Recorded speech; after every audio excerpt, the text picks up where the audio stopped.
as the EU Council summit wraps up. It appears that the only thing both sides were able to achieve when it came to Brexit was disappointment. Well, Theresa May reportedly offered no new ideas in her speech last night, and the remaining 27 leaders wrapped up the following debate unusually early. All right, well, let's cross over now to our political editor, Darren McCaffrey. With all the latest updates, you're joining us, Darren, from the European Council headquarters. Give us the latest as the summit wraps pretty early. Yeah, well, as you said, this EU Council meeting, or the initial part of it at least, is wrapping up. And we've heard from the German Chancellor Angela Merkel this afternoon, in which she, I think, kind of sums up actually how the EU Council went in regards to Brexit. She said that she left last night's dinner neither more pessimistic nor more optimistic. And I think in many regards that does sum up the mood of this EU Council meeting. Not least of all because, yes, you're right, there has been no substantive progress. That was the conclusion of the EU 27 last night. No new ideas from Theresa May, but everyone is committed to carrying on negotiating on the issue of Brexit. Now, there is potentially a little bit of progress this afternoon that could be quite significant. That is that the European Union, suggestions from Irish sources, could be open to the this so-called backstop, which is meant to avoid a hard border in Northern Ireland, and at the moment is only meant to apply to Northern Ireland, could be UK-wide. Now, that could be a benefit or a win for Theresa May in these negotiations, though it is possible it'll not be received back in Britain by many as a win. So let's get the view on this and many others with Ben Glaze. He's the deputy political editor of the Mirror newspaper in the UK. First of all, if this is true that Theresa May has been able to get some type of guarantee on a UK-wide backstop, how much of a win is that for her? And how is it like to be received? It'd be a minor victory. This summit had been set up as a crucial moment. There was a lot of pressure on leaders, and particularly Theresa May, to come here and get some sort of an agreement. You know, the damp squib that we all feared this might turn into, it largely has.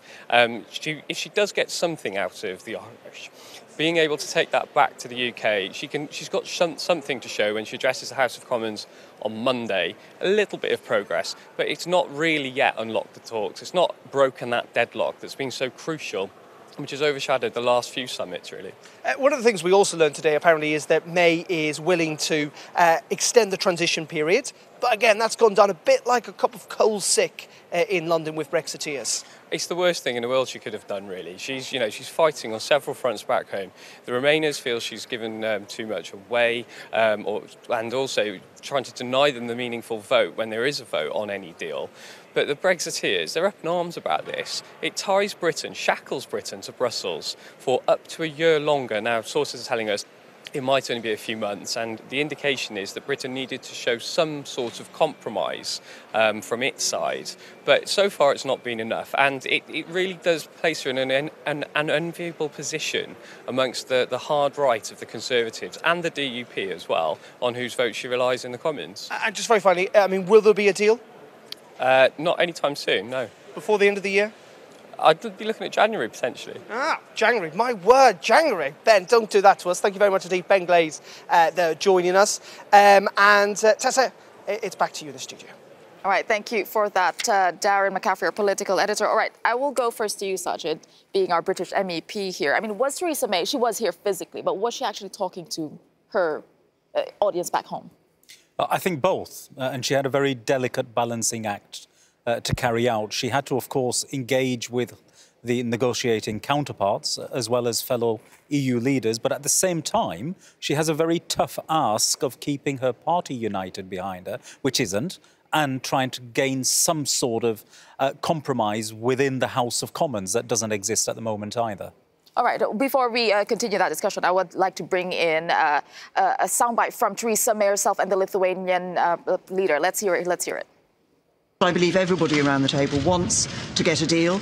By working intensively and closely, I believe a deal is achievable, and now is the time to make it happen. Today, we do not know what they want. They do not know themselves what they really want. That's a problem. We took steps. We need to know what another side wants finally. It is still a great secret. Well, there you go, Pauline. Theresa May being a little bit optimistic there, and you have the Lithuanian leader saying, well, actually, we don't know what they want. So what's your reading? Well, on the EU side, it's very clear that they want to work with the Brits. They want to find a deal. They're very clear on that. But they've also been saying quite clearly that there hasn't been any progress, and therefore, I mean, the Lithuanian president is just saying it a bit more obviously, how basically they're waiting for the UK to make a choice, and the UK is not quite sure what it wants. Is it that? Is it not knowing what they want? I'll put it to you, Peter. Is it not knowing what they want, or should Theresa May come here with what the EU wants, and then we can move forward? Well, what we are seeing now is a kind of power game. It's like a poker game. Everyone is raising the stakes all the time. I'm not very worried about this. This will end, I think, in a deal. But as all responsible politicians, of course, it's always good to bear in mind also to make plans for possibly a no deal. But I'm quite sure we will see a deal develop in December. Yeah, Sajid, is that true, though, that the UK does not know what it wants? Well, parts of our debate in the UK really have got to a ridiculous stage where almost people are saying, we have a union, it's called the United Kingdom. If you want to join that, then all you have to do is ask to join the pound and swear allegiance to the Queen. You know, parts of the debate have become so ridiculous. But on the serious side of it, I have no doubt we will get a deal between the European Union and Theresa May. But can we get that deal through the House of Commons in the United Kingdom? That is the golden question. At this moment in time, there is no majority for any form of deal to be put to the House of Commons, and neither is there a majority in the House of Commons for a no-deal scenario either. So the answer is no to your question. The answer is no. So we're back to square one, actually. Well, ultimately, at the second hurdle, we could find that whatever deal is agreed here in Brussels, it actually falls in London.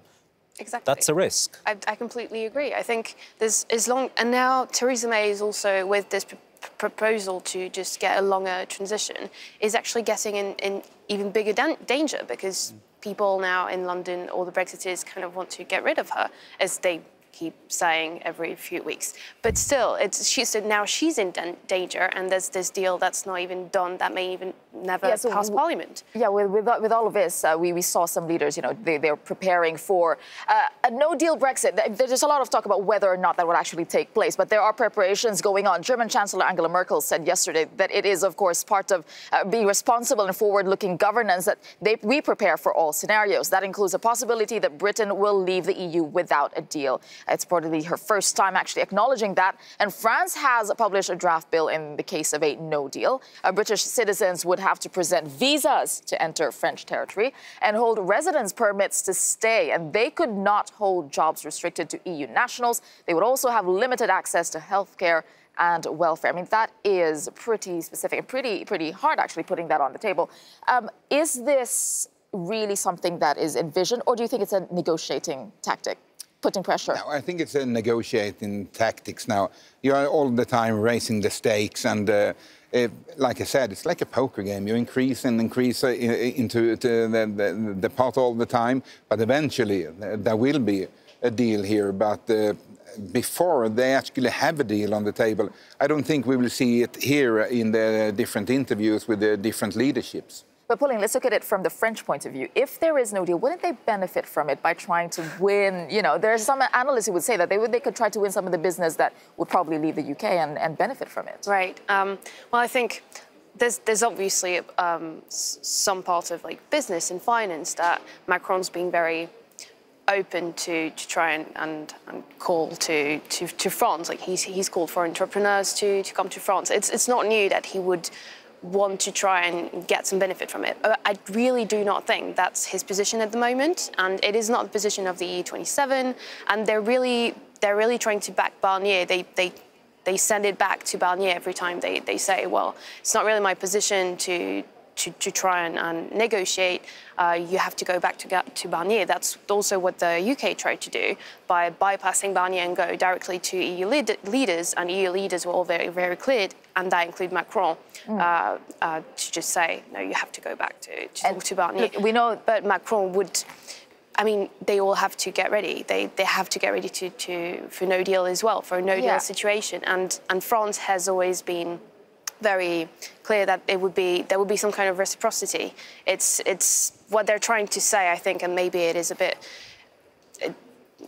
weird. But we were expecting another summit in November, but Donald Tusk was saying that no, that's not going to happen unless there's sufficient progress. Sajid, what do you think that sufficient progress means? I mean, we're still looking at Ireland as the main sticking point. Sufficient progress. What does that look like, really? Well, can I stick my neck out here and say very clearly, there is not going to be a no-deal Brexit. The British Parliament will not allow that situation to emerge. If we get to a stage that the talks have broken down so badly that it looks as though the 29th of March, midnight is approaching and the UK is about to drop out without a deal, then there will be an extension of the time frame for negotiations to take place. But what does it change? Sorry? If no one can agree on even in a longer transition period, what does it change? But a no deal is so disastrous that it simply will not happen in political terms. It cannot be allowed to happen. Right. Now, coming on to the important point of what are the sticking points that are preventing the deal from happening. Well, you know, this is the car crash situation, the train wreck, that everybody predicted right at the outset when this journey started. Unfortunately, there was people in London who were not willing to acknowledge that there are these insurmountable difficulties that need to be faced. So what would that progress look like for us to say in November, OK, let's actually sign on something? Well, there is a proposal at the moment to have a UK-wide backstop, providing the UK is able to go with an extended potential transition period. Now, in my own view, a transition is going to last 7 years, 8 years, 10 years, because negotiating a free trade agreement is not going to be done within 2 years. That simply isn't going to happen. And this is another thing that Brits, you know, we are going to have to get our heads around, that this is not going to be a quick fix solution. So what's a few extra months in terms of transition when you're looking at a negotiating period of 5, 6, 7, even 10 years for an FTA?